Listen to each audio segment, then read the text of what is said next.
Do you need encouragement to turn tragedies into your own triumphant life story? If so, this podcast is for you. Listen to powerful guests who have persevered through challenges so you can gain strength to build your championship life. The host of Professor of Perseverance podcast, Dr. James Purdue.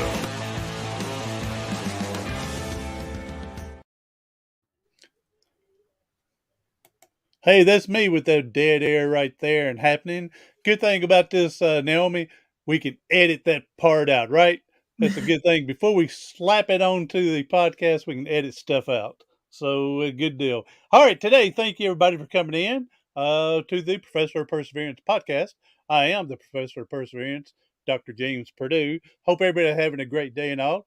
Remember, on our topics, the main thing we want to do is we want to get something out of it that's going to help us get through any struggles we coming in life. Okay, we know that it's coming. We need to prepare for it as best as possible so we can move forward and have the best life possible.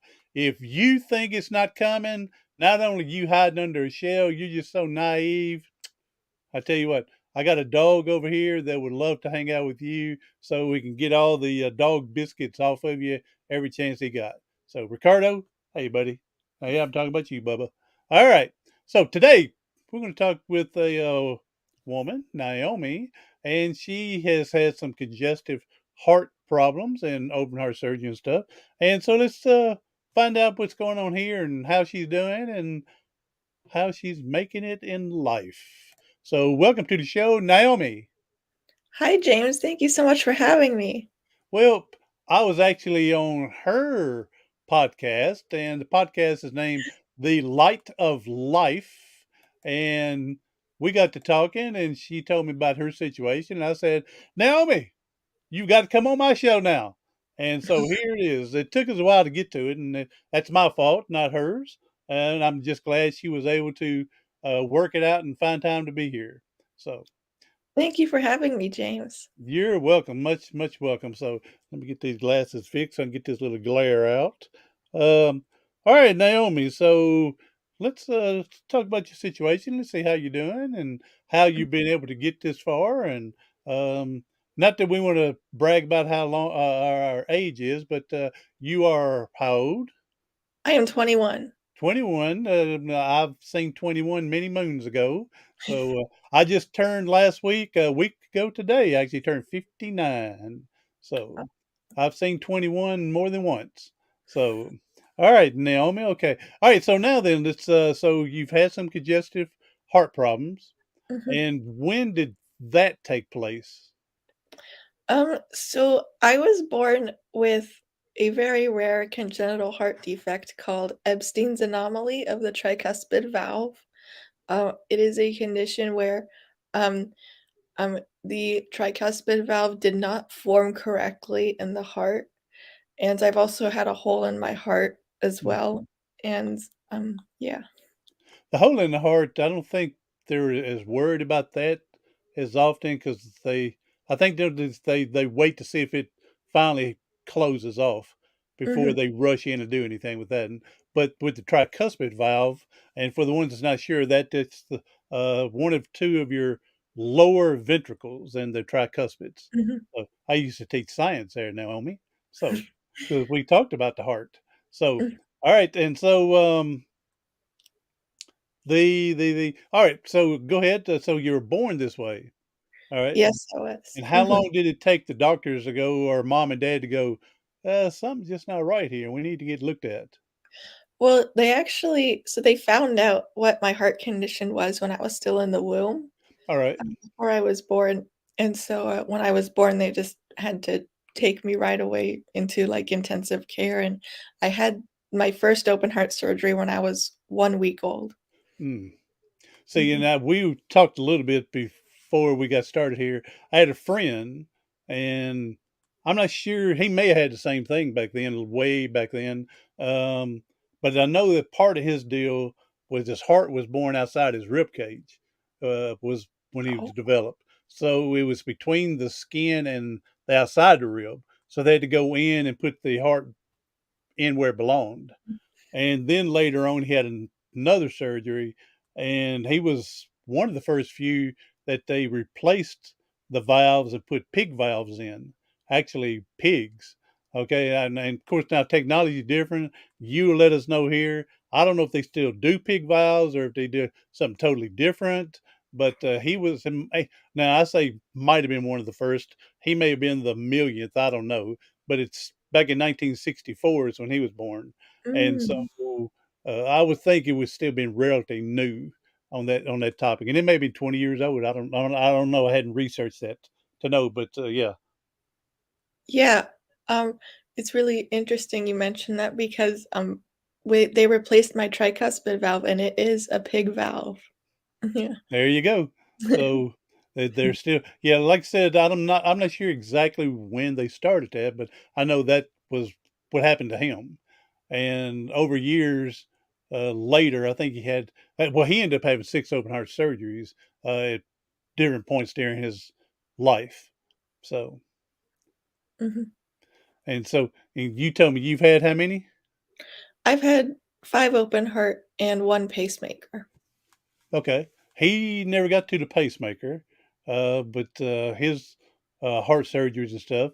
Um, and of course, his mom and dad wrapped him in a bubble wrap. Didn't want him to get hurt. Didn't want him to do anything. Wouldn't allow him to get out and play with mud and get dirty and everything. They just all worried about, I guess, the heart getting infections. And I mean, I don't know what the deal was, but they were very cautious, and it's understandable. But I believe you ought to let him play a little bit, you know. But it is understandable, especially back then, not knowing as much as people know today. Mhm. So, was your mom and dad were they very cautious with you, Yeah. or did mom be very cautious and dad's going, "Oh, let her get out there and ride that bike."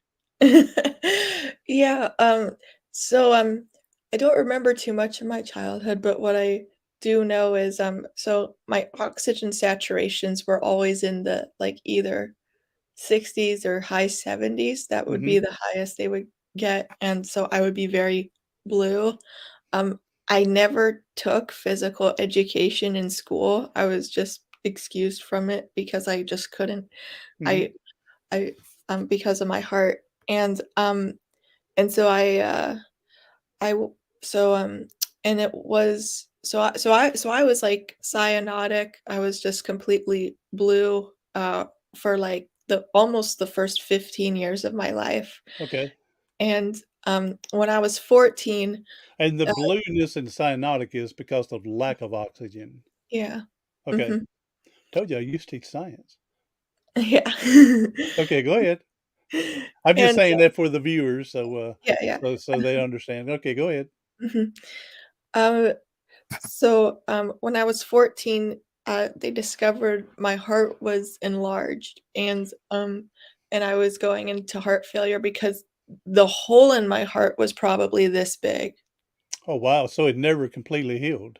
No, and Okay, so or healed at all. Okay, all and right. so yeah, and so there was, like, a lot of talk about, what we could do. I was interviewed for a heart transplant if I could possibly get a heart transplant, but then, we got a call from, a heart surgeon, and he said, "You know what? I think I can just do an open heart surgery."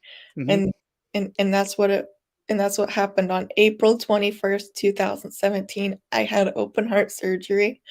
I was 2 weeks away from turning 15, and, now this was really interesting. So what they saw on just on my heart was just they just thought they just needed to repair the hole that was in my heart, but when the surgeon opened up my heart, he couldn't believe it. There was basically no tricuspid valve in my heart. It was tethered to, like, the inside of the wall, Hmm. and so he had to completely replace it completely with a pig valve. Okay, wow. Oh, so Yeah. they didn't know about the tricuspids early on in life. He found it No. out during the surgery. Mhm. Oh, wow. Okay, that explains a little bit about the because that valve is to help push the blood where it's supposed to, Mhm. and get the old deoxygenated blood, from going to the right place and keeping fresh blood where it belongs. Yeah. So that explains a lot right there. So after Mhm. the surgery, then he just plugged your hole in the heart like he plugs a tire that's leaking. Mhm. Okay. And now after that, how soon could you tell a difference, or could they tell the difference? They could tell a difference immediately. I it's like my whole color just turned from blue to pink. Hmm. And this was the first time, in my life I've had, like, 90 to 100% oxygen Oh saturation. wow. Yes. And so, it was a really drastic change for, like my whole body and Yeah. especially my heart, because I think my heart was really struggling for, like, a year before, this all happened, and so I think it was, and and now I could feel like my lungs were getting a lot more blood, Yeah. Yeah. oxygen. Yeah. Mhm. Awesome. It's so the doctor you're talking about, he, after viewing everything and all your scans, and he says, I think I can take care of that. Where Yeah. other people didn't know what to do, other Mhm. people was hesitant to do anything because they Yeah. didn't want to make it worse. But here's a guy that's took a chance. Yes, that's exactly what happened. So now, Mhm. was it one of these chances? He says, Naomi, now you may not come back to us. If you see the light, don't run yet. Give me a chance to do something. Mm. Or, I mean, that's what I'm saying. I'm just being real with Yeah. you. That Mhm. he did they give a number chances that you may or may not make it? Did Yeah. it say 50-50 or 70-30? Well, like, he told my parents when my parents were in the waiting room after he said, "Okay, the surgery was a success. We got everything taken care of, and I had to replace the tricuspid valve, and no one knew that I almost didn't have a tricuspid valve Yeah, in my heart." And he said because of because I had no tricuspid valve and it went completely undetected for we're not even sure how long. yeah. He actually this was the number 1 cardiac surgeon in the entire world. All right. His name is Dr. Frank Hanley, All right, and Dr. Frank. yeah, and he said to my parents, "I actually can't believe she made it this long with no tricuspid valve in her heart, like, this is" like, basically, he told me, "I have defied the science of cardiology." I remember him telling me that, uh You're into science medical books. yes, I have, like, literally defied the science of cardiology, and also I I was a living miracle, and he just could not believe that I was able to still be alive and still was able to breathe on my own. Yeah, yeah. Yeah. So, wow, well, this is awesome. How did you come about finding this number one doctor? So we, um so we, um so we were okay, so this is a very long story. That's I got 4 minutes. Go Bear ahead. with me. So, so at our local hospital, we were just initially told that there was nothing to be done. Uh, Exactly. I knew that was coming. yep, and that I basically just had to go to comfort care, Hmm. and there was nothing to be done. And then we were like, trying to really push for a trans to at least see if I could at least get a heart transplant, and we found this really, really good hospital. Um, and, um, and and they agreed to have me evaluated to go through all the tests to see if I qualify for having a transplant. And so, and so, and so at this hospital, we were, I was interviewed for a heart transplant, to see if I would be a good candidate, and they said, "Yes, you're a very good candidate. You may be Okay. put on the list." But then my cardiologist, had like a whole meeting with like all the cardiac surgeons there about like showing my whole case, Ebstein's anomaly.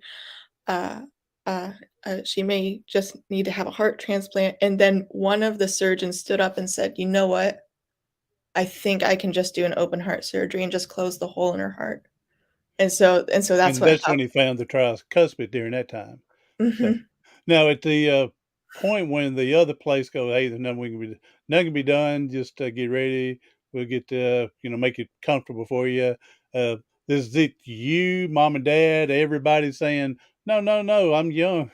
There's Yeah. something that's got to be done. Yeah, yeah, yeah, we were really pushing. We were like, "We Yeah, something yeah, yeah, needs to be yeah. done." Mhm, Yeah, no doubt in my mind is that because mhm, I would be that way. Even my 83-year-old mother, something's got to be done. Okay, mhm, I mean, there's one way to do things, and there's those saying there's 10,000 ways to skin a cat. So mhm, from there, all right. Well, I'm glad Dr. Frank says, you know, mhm. I can do that. Yeah. Whether he really meant it or not, but he convinced the family he could, you, that he Mhm, could. So y'all have confidence going in with him. Because I yeah. wouldn't want to go in with self doubt, Mhm, going in, he's not really sure. No, but he convinced y'all enough that he could do it. And with him, he convinced himself that he could do it. So yeah, that's awesome. So mhm, now that you've got this pig valve, yeah. okay, that's making the oxygen level be closer to normal to everybody else's. Um, do you have a more urge to eat bacon? Uh I'm just messing with you with the pig valve. I'm just messing with the pig valve. Going, yeah, yeah. Yeah. So sometimes my humor is not great there, Naomi. So, but my friend, yeah, he had that valve replaced, and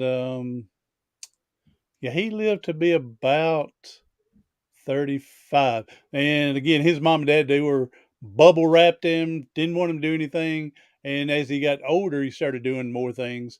And he ended up playing on a softball team for a while, going to work like everybody else, went to college, and then his heart just started going down. And from there, so, but yeah, he had a better life than everybody was giving it at the very beginning. All right. So what's new with what's going on with Naomi? What's your future? What are you looking to do? Um, You'll be a well, cardiac surgeon, so you yeah. can help the next person. Um, so I have my podcast called The Light of Life, There you go. Awareness to Chronic Illnesses and Disabilities. Um, and, um, and I'm also, okay, sorry, I just forgot what I was gonna say. Oh, we're just talking what's going on with Naomi in the future here with your podcast. Mhm. What Podcast. I am currently married, gonna have children. So what's on the horizon for Naomi? I am actually currently writing a book There you about go. Good. Good. about, um about, like, my journey with my all my medical conditions, Mm-hmm. um, and, um and then, yes, I also have my podcast. I'm hoping to, uh, just bring so much more awareness to all different kinds of chronic illnesses and disabilities, to help people, and I also wanna write my book to just share my story with the world about, uh, just even if you're told okay, this is my message for everyone. If you are ever told that there's nothing to be done, that there's no hope, uh, uh, don't believe that for a second because there are doctors out there that can actually try to help you and will save your life. You just gotta keep searching for the doctors who say, "I think there's something I can do." Yeah, I'm a big believer in that. Mhm, This world's too big. You just have to find it and be available to take the risk as well. mhm, Uh, to step out, of your living area to go to a different area if need to. Yeah, I'm mhm. a big believer, especially with this big old internet at the finger of our end of our fingertips, that we can do a lot of searching and finding out things that could benefit us. So, and if the answer's no, then at least you know you have exacerbated all your options, and you know then that you did try your best. Mhm. So, Yeah. um, well, I'm glad you're writing a book because again, there's people out there that's going through similar situations, maybe not exact, but similar. In the future, I mean, this is still going to happen to people. It's just Yeah. the way things happen, and somebody's going to find your book, and then your 10th edition of it, where you update the book as you go along every couple of years, and and you're going to help people. So I'm glad you're doing that. I'm definitely glad you're doing the podcast. So Yeah. to get out there and again spread other people's messages to help the next person that's going through whatever they're going through. Mhm. Yeah. Now, how long you been doing your podcast? A little bit over a year now. And who's been your most exciting guest? Well, you were on your you were on my podcast, Yay! James. Well, I was on it, but I didn't say I was an exciting guest. But I was Yeah. sure pointing over here. Which one? And I'm not begging for anything from me. Which one story just stands out to you? See, I have two stories that stands out that I openly tell other people. Not to say everybody else's story is bad. That's not it. Everybody's story is unique in its own Mhm. self, but there's some that stand out more than others. And the reason they do to me is because they're so rare. Mhm. Is the reason. So, is there one particular or two particular stories that just as soon as you think of your podcast, you think of those people? Yeah. There was one, I interviewed, she had 10 different chronic illnesses. Wow. Mhm. Yes, that's amazing. Mhm. So, how do you how do you stay positive in life with all that going? Yeah, Wow. yeah. I mean, we are amazing creatures that we neither fight, stay positive, and do, or we cower and quit. Mhm. And I'm a firm believer. It's a lot of it is how you're brought up. Apparently, you had mom and dad. You have siblings Yeah, I do. that were positive with you. Again, mom and dad going to fight to the mat to Yeah. find a cure for your heart. And Mhm. so, but it's amazing how many other, and I'm so sad for them that the parents just don't show no any effort at all, don't show anything for the children. And then they grow up like that, and they're passing that on to their kids later on. And I feel so sorry for them. And but every now and again, by the miracle of however you want to look at it, I say, a God, there's a purpose that for every reason one of them every now and again pops out of that to get a better life, and they change their whole stream from there on to the uh, passing it through their line, and so I'm glad that happened. So, Thank you, James. well, Naomi, so I don't know. Other than I'm just glad you're here with me and glad you're interviewing with me, and your story is amazing. I'm glad you're doing a book. When you get done with it, do an audio. I haven't done that with my books, but do an audio because there's people that don't have the time to Yeah. read a book, Mhm. but they'll listen to it while they're working out. So Mhm. once you get done with, just go back and reread it, and you got a nice microphone with your podcast and record it there, and you can find it on YouTube and everywhere else how to get it up and going and sell the audio. So Mhm. I didn't do that. I wish I would have, and I guess I could go back and do it, but hmm. So don't do this. Do as I say, not as I do. so so yeah. So after you get done, I would just encourage you to do the audio version. Mhm. So, Yeah. all right, Naomi. What else happening with you? What else going on? What mom and dad doing good? Mhm. So, Yeah. all right. Well, I don't know anything else. I mean, this has been a nice, positive, and I always like my podcast to be positive. That way, it's going to help somebody in the future. And beautiful smile there for the ones that get out there and finally meet you. Um, Go ahead and again tell us about your podcast. Any social media, Mhm. website, or anything that you want people to. And well, Okay. I was going to say, and whatever Of course, you're just starting your book, so you have no idea when you'll complete it, but we can always put to be continued there. Yeah. So my podcast is called The Light of Life. It's on Apple Podcasts and RSS.com. Um, and people can find me on Instagram at Naomi DeBello, NaomiDebello. Good deal. And we'll take those. I'll take those and make the links and put in the show notes to make it easier for people to click and go grab you from there. So, All right. all right, Naomi, you are so special. I'm glad we've met. You wouldn't believe how many times I say wouldn't believe, maybe twice, that I'm pulling teeth trying to get my to talk. Come on, tell us something. But you're open, you're ready to go, and you're doing the right thing, spreading your message confidently, so the next person is going to feel good about it and give them encouragement. So you're doing the right thing. Thank you, James. All Thank right, Naomi, you know that we know there's people hurting and struggling today. And if you can do one last thing for us and leave us with a powerful message that can help them get through today, that'd be amazing.